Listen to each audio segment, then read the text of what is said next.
بسم اللہ الرحمن الرحیم۔ ایک بادشاہ بڑی سادگی سے رہتا تھا، بڑی سادگی سے، کھانے میں بھی سادگی، لباس میں بھی سادگی، اور زندگی اس کی پوری سادگی سے بھری ہوئی۔ اب میرا جیسا عقل مند آدمی، جس کو ہم اپنی زبان میں کہتے ہیں ڈوڈ ڈایا، ایسے ڈوڈ ڈایا انسان ایک اس بادشاہ کے پاس گیا، تھوڑی باتیں ہوئی، باتوں میں پھر کہتا ہے کہ بادشاہ سلامت، آپ ماشاءاللہ بادشاہ ہیں،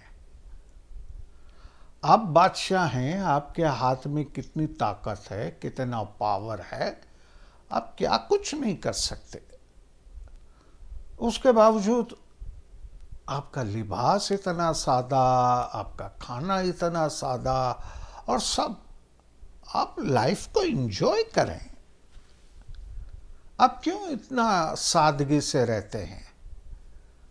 تو بادشاہ نے کہا کہ اچھا، بات تو تمہاری صحیح ہے، ایسا کرو، میں تمہیں کل کی دعوت دیتا ہوں، کل میرے ساتھ آؤ، کھانا کھاؤ، اور پھر اپن بات چیت کرتے ہیں۔ اس نے کہا صحیح ہے۔ اب یہ بات کر کے جیسے ہی نکلا تو اس کے تو خیالی پلاؤ پکنے لگے۔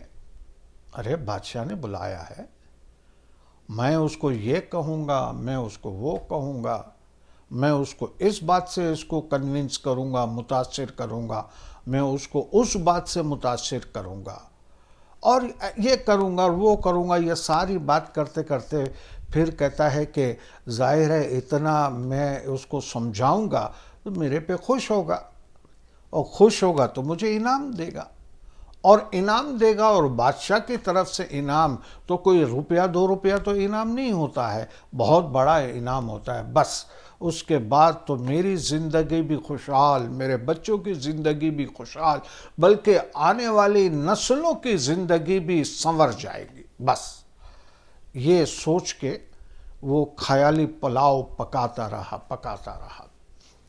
دوسرے دن صبح علل سویرے، جو پہلے زمانے میں بادشاہ کا کوئی فرمان آتا تھا تو ڈھول نکارے بجا کر لوگوں کو جمع کر کے وہ فرمان سنایا جاتا، وہ پیغام سنایا جاتا، تو اس میں دوسرے دن صبح کچھ آئے بادشاہ کے لوگ، اور انہوں نے ڈھول نکارے بجائے، لوگوں کو جمع کیا اور بادشاہ کا پیغام سنایا، اور بادشاہ کے پیغام میں اس نے کہا کہ فلاں فلاں آدمی وہ کل بادشاہ کے حضور میں آیا تھا، اور بادشاہ کے دربار میں اس نے یہ گستاخی کی ہے، تو یہ گستاخی کے بدلے میں، یعنی اس نے یہ گستاخی کی ہے تو اس کو سزا دی جائے گی، آج شام کو 5 بجے اسے تختے دار پر لٹکا دیا جائے گا۔ اب نام جب سنا 2-3 مرتبہ تو نام اسی کا تھا جو بادشاہ سے مل کر آیا تھا۔ اب تو پیروں تلے زمین ہٹ گئی، ارے میں نے جو خیالی پلاؤ پکایا تھا، میں نے جو سپنے دیکھے تھے، میں نے جو خواب دیکھے تھے، وہ سارے کے سارے چکنا چور ہو گئے، اب کیا؟ اب میرے بچوں کی اور میری زندگی جو خوشحال ہونے والی تھی وہ سب ختم۔ ایک دم فکر مند ہو گیا، ایک دم فکر مند، اور پھر 1 بجے کے قریب بادشاہ کے آدمی آئے کہ چلو بھئی آپ کو دعوت میں بلایا ہے، تو تھوڑا حیران ہوا کہ یہ کیسی دعوت ہے۔ بہرحال دعوت میں بادشاہ نے بلایا تو گیا، نہ پاؤں میں چپل پہنے، نہ بال بنائے، نہ لباس تبدیل کیا، بس جیسا تھا ویسا ہی مدہوشی کے عالم میں وہ چلا گیا بادشاہ کے دربار میں، اور بادشاہ نے اس کو بلایا اور سب باتیں کی، اور پھر کھانا کھانے بیٹھے، اور کھانا کھایا بادشاہ نے، اور اس نے جب پیٹ بھر لیا تو بادشاہ نے کہا کہ یار کمال ہے، یہ سالن میں اتنا نمک ڈالا تھا کہ یہ تو حلق سے اترا ہی نہیں میرے، تم نے کیسے کھا لیا؟ اور یہ کھیر جو پڑی ہے اس میں چینی کے بدلے نمک ڈال دیا اور تم کو پتہ بھی نہیں چلا. اور یہ مشروب، یہ کیسا مشروب؟ اس سے اچھا تو ٹھنڈا پانی تھا، تم بڑے آرام سے پی گئے.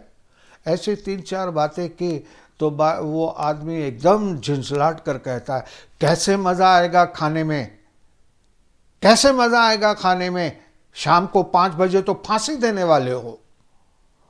تو بادشاہ ہنس پڑا. اچھا، شام کو 5 بجے میں پھانسی دینے والا ہوں، اس لیے تجھے کھانے میں مزہ نہیں آیا، اس لیے تو نے شربت پیا اس میں مزہ نہیں آیا. آج میری کوئی تعریف نہیں کیا، آج میرے اس محل کی کوئی تعریف نہیں کیا، جو یہاں پہ موسیقی بج رہی ہے اس کی تعریف نہیں کیا. کیوں؟ کہ تجھے 5 بجے سزا ہونے والی ہے، اس کی فکر تجھے ابھی سے لاحق ہے. تو کہاں گیا تیرا کھانا، کہاں گیا تیرا لباس، کیسے آ گیا ہے تو دربار میں، تیرے بال بکھرے ہوئے، پسینہ آ رہا ہے، ایسی حالت میں تو آ گیا ہے موت کے ڈر سے. 5 بجے موت آنے والی ہے اس لیے. ارے یہ کچھ بھی نہیں، یہ سب میرا ڈرامہ تھا تجھے سبق سکھانے کے لیے. اور سبق یہ تھا کہ تجھے 5 بجے تک کی امید تو ہے نا، کہ تو 5 بجے تک زندہ رہے گا، امید تو ہے نا. لیکن مجھے تو ایک پل کی بھی امید نہیں ہے. میں کھانا کھاتا ہوں، مجھے یقین نہیں ہوتا کہ یہ کھانا حلق سے نیچے اترے گا یا نہیں اترے گا. میں ایک سانس لیتا ہوں، مجھے کوئی امید نہیں ہوتی ہے کہ یہ سانس باہر آئے گا کہ نہیں آئے گا. ایک ایک پل میں ان چیزوں کو یاد کرتا ہوں، ایک ایک پل میں یہ چیزیں مجھے یاد آتی ہے کہ موت آنی ہے، مرنا ہے. اور جب موت آنی ہے، کسی بھی لمحے آنی ہے، کسی بھی وقت آنی ہے جس کا مجھے پتا نہیں ہے، تو خود بتا کہ میں زندگی کو انجوائے کیسے کروں. اس لیے میں سادگی سے رہتا ہوں جس میں میرا پروردگار خوش ہو. میں سادہ کھانا کھاتا ہوں اس لیے کہ دنیا کے اندر ایسے بہت سے انسان ہیں جس کو کھانا نصیب نہیں ہوتا، تو میں سادگی اپناتا ہوں. اس لیے کہ مجھے موت کا ڈر ہمیشہ رہتا ہے. تو آئے دن انسان اگر موت کو یاد کرے دن میں 1 مرتبہ بھی، صرف 1 مرتبہ، وہ گناہ کے کام سے بچ جائے گا.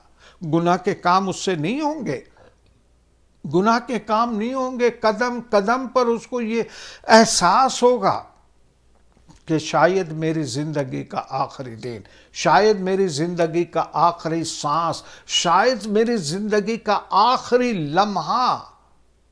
تو وہ انسان تو ہمہ وقت اپنے رب سے کنیکشن لگا کر رکھتا ہے، اپنے رب سے رابطہ رکھتا ہے، تاکہ جب سفر کی شروعات ہو، سفر کی ابتدا ہو، تو پھر اللہ تبارک و تعالی اپنے دوستوں کی موت کو آسان کر دیتا ہے. اپنے دوست کی موت کو آسان کر دیتا ہے. اور انسان کو یہ بتایا گیا سب کچھ بھول جانا لیکن موت کو نہ بھولنا. انسان الٹا کرتا ہے، سب کچھ یاد رکھتا ہے، صرف موت کو یاد نہیں رکھتا. یہاں تک کہ اگر کسی کے جنازے میں جاتے ہیں، جنازے کو سپرد خاک کر رہے ہیں، اس وقت چند لمحے کے لیے ہم کو شاید احساس ہوتا ہے ارے ہم کو بھی جانا ہے. پھر قبرستان سے باہر آئے، آدھے گھنٹے میں وہ سارا منظر غائب، ہمارے دل و دماغ سے اس کے اثرات ختم. ہم تو جیسے تھے ویسے ہی ہو گئے. پہلے ہم تو جیسے تھے ویسے ہی ہو گئے، ہمارے اوپر اس کا کوئی اثر نہیں ہوا، اس لیے کہ اس کی یاد نہیں آتی ہے، یعنی موت ہم کو یاد نہیں آتی ہے. تو موت کو یاد رکھنے کے لیے بہت سارے لوگ بہت سارے طریقے اپناتے ہیں. ہمارے ملک کے اندر تو بسوں میں لکھا جاتا تھا نماز پڑھ لو اس سے پہلے کہ تمہاری نماز پڑھائی جائے، اور نیچے لکھا ہوتا تھا موت کو ہمیشہ یاد رکھو، یہ جنت کی کنجی ہے. تو اللہ کے پاس جانا ہے، موت کو یاد رکھنا ہے، حساب کتاب دینا ہے. یہ ساری چیزیں اگر یہاں اور دل میں ہوگی، گناہ کے کام نہیں ہوں گے.